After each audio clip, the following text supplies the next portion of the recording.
Thanks for watching. I'm just building a simple walnut box out of some scrap plywood and other scrap pieces I had lying around. Sorry for not doing a video for so long, but I am back, and I do have about 3 other videos already shot, not edited yet though, so stay tuned and watch me build this box. The only part that I had pre-built before actually recording was the mitered framed up box portion. That was just leftover 3/4 inch walnut plywood that I had, so that part has already been done, but I did show the measurements in there for it, and since it's a square, all the miters were the same, so I set up a stop block on the miter saw and just cut all the pieces.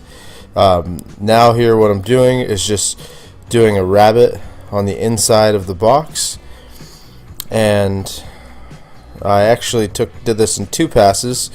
The second pass I went too deep.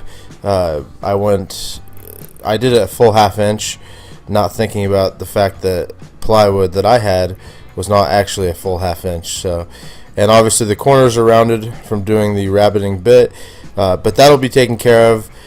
I cover it up, as you'll see further along in the video, and it looks perfect. You can't, because the plywood is in there from the top, from the inside of the box, you can't see any sort of gap at all. It's just the bottom where there would have been one, but I cover that up as well.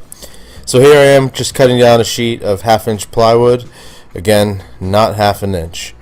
I will mention that inside the walnut box, before I glued it up, I did polyurethane the inside of the box, just because if glue squeezes out, it's kind of hard to get it out of those corners, and if it lands on the polyurethane, you can wipe it off. It's not going to set into the polyurethane.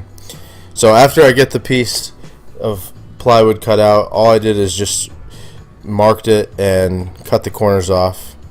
This does not have to be exact, because again it's going to be completely hidden, but I mean, you don't want to be super inaccurate where a gap shows through from the inside of the box. So I just kind of marked it and test fit it, and I didn't show that great there, but here's a little more of a close-up, and it's not glued in yet, so it's not going to be sturdy in there, but yeah, there's no gaps in there.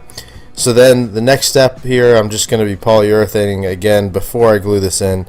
It makes it easier, and you can get a better finish on it than trying to do it when it's already glued in and then you're bumping into the side and you have some build up in the corners. So I just put 2 coats, I believe, maybe 3, of General Finishes gloss polyurethane, and I just touched up the inside of the box again, which again I had already done. So as far as the General Finishes polyurethane that I used here, on the plywood, not so much the walnut, although I'm sure I did at least 2 or 3 coats on that as well. But on the raw plywood that I had here, the birch 1/2 inch plywood, the first 2 coats you could still feel the wood pretty well. So when I put that 3rd coat on, wow, it made a gigantic difference. I'm sure it was the same on the walnut plywood as well. It seems to be a little bit different on regular wood, but for plywood, I feel like I needed to put a couple more coats on. And then I glued that bottom piece in, and here I am just cutting down this is 3/4 inch strips of spalted ash. I had a offcut from something, and so I just cut that into strips. It was already thin. I'm sure I planed it down some more just to make it flat. I think it was a offcut from resawing some ash to bring it down to close to 3/4 inch. And so after I cut those into 3/4 inch strips, I just cut the pieces to the size. I just did standard butt joints on the bottom, and I just glued it. I didn't put any brad nails or anything like that. I just glued it in, made sure it was gapless around the side, and yeah, it covered up the imperfections on the bottom, and it looks amazing.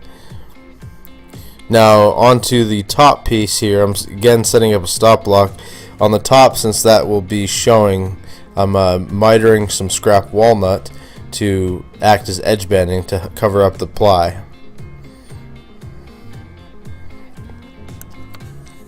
And again, the thickness on that, the width on that is 3/4 of an inch.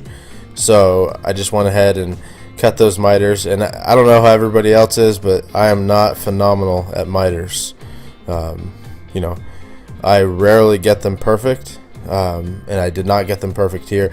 The plywood did come out well. I didn't have to do any sort of like filling, which I'll show you later in the video, which is good for plywood because the veneer is so thin on it. If you have to use the old glue and sanding method, you can burn through the veneer of the plywood pretty easily. So I just put a decent amount of glue, but not excessive, and went ahead and I glued those in, I believe maybe 2 pieces at a time for lack of bandy clamps, and I didn't feel like, for whatever reason, I just did it in pieces. I mean, I let them sit for probably like a half an hour and then kept going, so it's not like I let the glue dry overnight and then did it that way and added 1 piece at a time, but I just let it, you know, get a little tacky. And so those are all mitered on there. Again, because this is a square, it makes it much easier with the miters. All the pieces with a stop block are mitered to the same exact length, so there wasn't a whole lot of guessing in there. Now you can see the gap there, and I'm going to go ahead and fill it with a trick that's been shown many times, but it really does work. And so I just put the glue in there, sanded it a few times until the gap went away. And there's, you know, I build a lot of tables, and you know, glue between the boards that are edge jointed and edge glued up together. You know, if there's any glue squeeze out, it shows pretty easily in the finish after you stain it and finish it. But this trick here, just putting some in there and rubbing the glue in and sanding it down, there's no squeeze out showing. And look how perfect those miters are now. And I'm telling you, they were not great, as you could see in the pictures before. They weren't the worst in the world, but they certainly were not great. And then finally here, I'm just going to go ahead and put a chamfer around the whole box for the top portion, just to give it a little profile, a little better of a look. Now I did go ahead and sand the box.